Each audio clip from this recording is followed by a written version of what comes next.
Hi, my friends. It says recording has started, and away we go to our next book chat that we're doing on. And here it comes. Here comes the book. It is Marketing Lessons from, let me move, Grateful Dead, and what every business can learn from the most iconic band in history. Now, you may have your own iconic band and say, this isn't true. But as I go through this book, I'm going to do the top 10, 10 tips from this book, and what I would, think about your own band and why it is you love them. If it doesn't happen to be the Grateful Dead, but there are sure a lot of people who do love the Grateful Dead. I just went to, they're on their final tour of Dead and Company. And they just about a week and a half ago, I went to the one here in Boulder, Colorado. It was a beautiful event, and they were at Folsom Field here at the University of Colorado in Boulder. And seeing them prompted me to get a little bit of dust off of this book. I'll admit it's been up on my bookshelf for some time. The book was written about 13 years ago, and I thought I would take, with all my little Post-its here, my top 10 takeaways. And again, if you are an entrepreneur, small business owner, this is great for you. Or maybe just want to understand a little bit more about marketing. This is going to be a big help for you. Now, the Grateful Dead was first originated in 1965. They have two of their band members that are still with them. And they've had a lot of people come and go over the years. Some have passed on, like Jerry Garcia, who was one of the big founding members of the band. And it was funny at the concert the other day. It seemed like there was all these Jerrys walking around, guys that just looked like Jerry. Anyway, so at the end of every chapter in this book, and it is a little easy read book, but first, before I jump into that, let me tell you about the two authors of the book. One is David Meerman Scott, and the other is Brian Halligan. And these are two marketing executives who also happen to be what's termed as deadheads, who wrote this book together all those years ago, 13 years ago. And what I find amazing is, while some of the methodologies have shifted a little bit in marketing, as marketing has changed over the years, what hasn't changed are the basic principles. So let's dive into it, shall we? And I'm going to go to Post-it note number 1, which at the end of every chapter, they have this little thing called Rock On, which is really cool, kind of synopsis of the whole chapter. And this was all about, the very first part of it was about creating your own landscape. Because again, that's what the Grateful Dead did. That's what most companies do when they start, right? Is that they create the landscape. What is this business going to be? Who are we? And so what I love, the synopsis that they have here, is excuse me, let me say this one more time. What are you 3 times better at than your competitor? So really looking at that and saying, okay, well, we're really, the Grateful Dead, it could have been their music, it could have been their laid back style, there could have been many things about them. And we'll get into that a little bit more as we go through this. But as you think about it right now, what are you 3 times better than your competitors? What are you 3 times worse at than your competitors? Right? What do you really just suck at? It's good to admit what you suck at. That I will tell you to be true. And if the answer is nothing to both, you're not unique enough. That's what the book is saying, and I really do agree with it. Like, what is your breakout? What can you do to be different? Whether you really suck at something or that you're really good at something. We don't want to suck too much, right? And no, you can't be better than your competition in all dimensions, but there's certain things that you can be better at. So it's really creating your own landscape to decide what that is going to be. All right, moving to number 2, and that's finding your memorable name. What is the name of your business organization? Maybe it's a new program you're starting that you want to get a new marketing edge on, and really looking at that. I've been playing with one myself right now, which actually, as I went through this, the idea of it really came home for me. I'll share with that at some other time. But looking at it, I can remember when I named my very first business. I was actually at a social event and we were talking, and I was telling people what I was doing. I had bought this call center and I was telling all the services that we were going to offer our small business clients, yada, yada, yada. And out of the blue, somebody said, "Sounds like you have all the business answers." And boom, that was it. Business Answers was born, and I ran that business for 16 years. And I'd like to say I loved every minute. I loved a lot of minutes of it, but it was a lot of hard work. And then I sold it, and it was great. And they bought the name and all of it. So what is your memorable name? Finding inspiration in unlikely places. Again, it could be at a social event like I was at. Some people these days make up names of their own, put two words together to make it one. What is it for you that you really would like to make? Again, I mean, think about Google. They mention here Google, which is derived from the word Google, a number that is 10 to the power of 100. Now, I never knew that, did you? The numeral 1 followed by 100 zeros. Flickr, remember Flickr, just had the E removed. So there's a lot. I mean, if you think about it, if you go around Go-Gurt, the yogurt, they took out the Y in yogurt and made it Go-Gurt because it was yogurt you could eat on the go. So just some things like that. So remember the importance of your name. And the Grateful Dead, there's a great story in here about how they named the Grateful Dead. And, it just somebody mentioned it and they were all kind of like, I don't know. And then all of a sudden they just loved it and they became the Grateful Dead. Number 3, 1, 2, 3, is to rethink your marketing department. Don't run it in a vacuum. Like, really have your marketing department out there in the world seeing things. And the beauty of the internet, the world as it is today, I can remember I had to hire expensive marketing people back in the day. And not that it's about how cheap it can be, but now it's I have a team of contractors around me, and as I need them, I use them. I don't need them all the time, but if I've got a new campaign coming along, etc. And one of the things with the Grateful Dead is that they really just looked at their marketing department from a very holistic point of view. And if you've ever been to a Dead show, you know what we mean.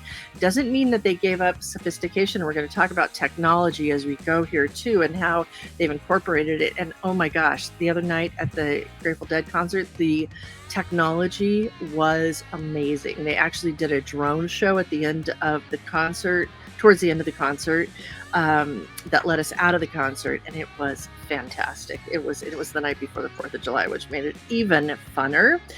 But so rethink your marketing department, and how does that look today? And and if you're just your marketing department, here's what I want to tell you, and they talk a little bit about that. You're not getting enough feedback. That is to be sure. So stretch that out a little bit. Number 4 is authenticity and transparency as you experiment to see what is working in your business. So reframe your planning cycle in your company and how you can have the time to do experiments and do what you need to do to really try it out and see if things are working. Too often we just keep doing the same thing and it's not really helping us. So really look at how you're running your experiments.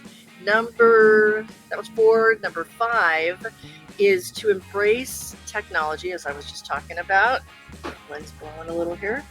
And to cultivate eccentrics.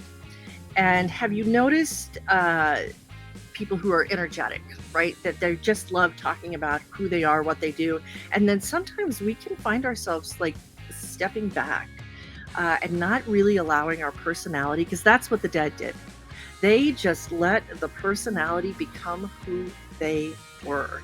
And so build that personality into your website, it talks about here, to remove any content that looks like your competitors. Don't just do a templated something all the time, because then you look like a templated something all the time.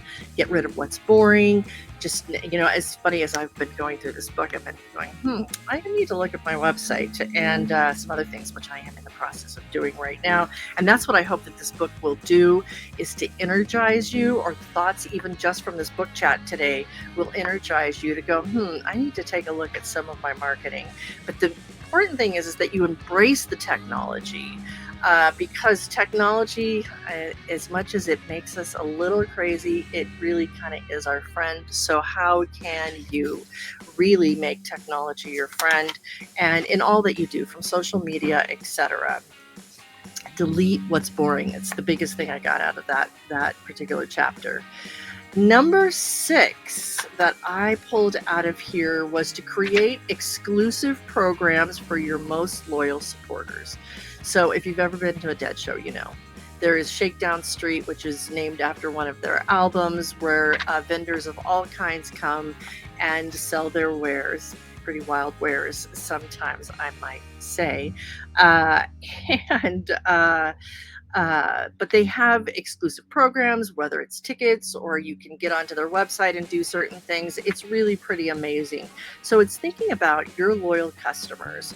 What do you do for your loyal customers? Think about the companies that you love doing business with the most, that really do things for you. What does that look like? And the Dead has always been just really, even back in the day when recording wasn't as easy as having your smartphone in your hand, they never stopped people from recording at their concerts. They actually encouraged it. And again, that's what kind of spread it out. But it was their differential. They weren't going to put all these barriers on people. And it was for their supporters, their loyal fans, who many continue to this day. I don't know what they're going to do after this final tour. I think they'll be back in another form. I'm just going to say that out there.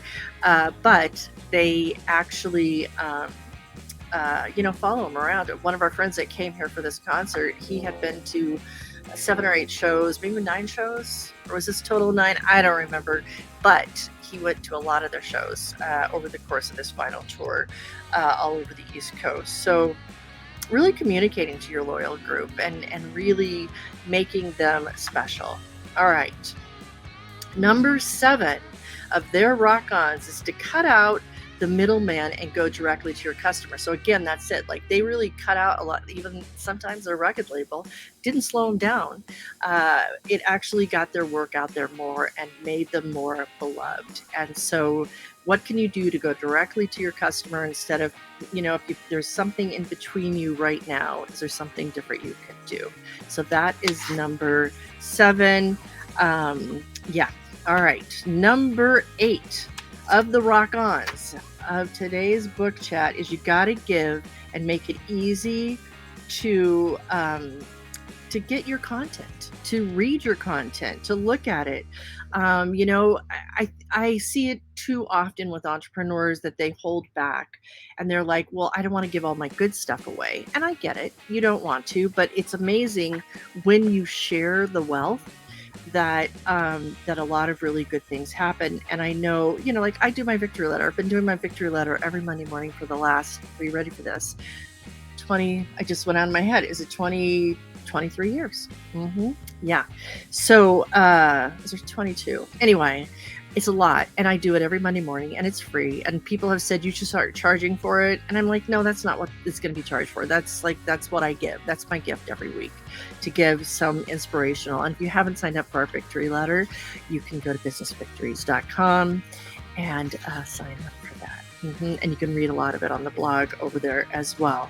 So what do you give away? And there's many times I give programs away or all kinds of things. Even this YouTube channel is, I'm really building it up to give some value to you. I hope that this book chat is value to you. So what can you give? Number 9 out of Marketing Lessons for the Grateful Dead is to loosen up your brand and to set your designers free. So again, and they share a story in here about even the album Shakedown Street, which was one of their really big breakthrough albums that they had. And they came, and the front of the album was a whole different, was like a whole scene of a town. It was done in a comic caricature type picture, something they'd never done before. And from that, that's how I was just telling you about Shakedown Street, and that came out of it. It was a huge hit for them. And so they just did something different. So if you've been doing the same thing over and over again, what can you do to make that different is my question for you. And still, for some, you may need to keep some kind of your image, but just by having fun. People love to have a little fun. So there's a lot in the book about that. And then finally, number 10, which you can tell this in I've been to many Grateful Dead shows over the years. I was not an original Deadhead, I'll just say that. One is, I'm too young, right? Yeah. But my husband, before I knew him, he was quite the Deadhead. And it was real fun at this show. A couple of his friends that he moved to Colorado with were there, and it was just really a lot of fun. But what was I going to say with that? That it's really loving what you do. And I will say this about anything, and you can tell this, whether they bring on new band members or whoever is in the band, they've always had a lot of fun. Even sometimes when Jerry would play back in the day at Red Rocks, I loved watching them at Red Rocks over the years. Sometimes you didn't really know if Jerry was awake or not, but his music was on point. But he never, and it's funny, I even noticed in this last concert, they didn't talk a lot. They really didn't. Dave Matthews came out that last night, and which was very cool. But that was the only time during the whole show they even talked, and they just said, we've got a special treat tonight. We're bringing on our good buddy Dave Matthews. John Mayer did that, who John Mayer joined the band some years back, which has been back when they became Dead & Co., which was back in 2015, I believe. And so it's been about 8 years they've been in this rendition of themselves. And he was a great addition, let me just say, to the band. So if you hate what you're doing, and you want to find the passion again, think about this book. Maybe pick it up. And again, some of the ideas are a little dated because it was written 13 years ago from a technology standpoint, but from a mind-filled standpoint, it's really good to think about stepping outside of the box, because for sure that's what the Grateful Dead has done. That's what I wanted to share with you today on this book chat. I hope that this has been helpful to you, and I will see you the next time here on our book chat. Take good care.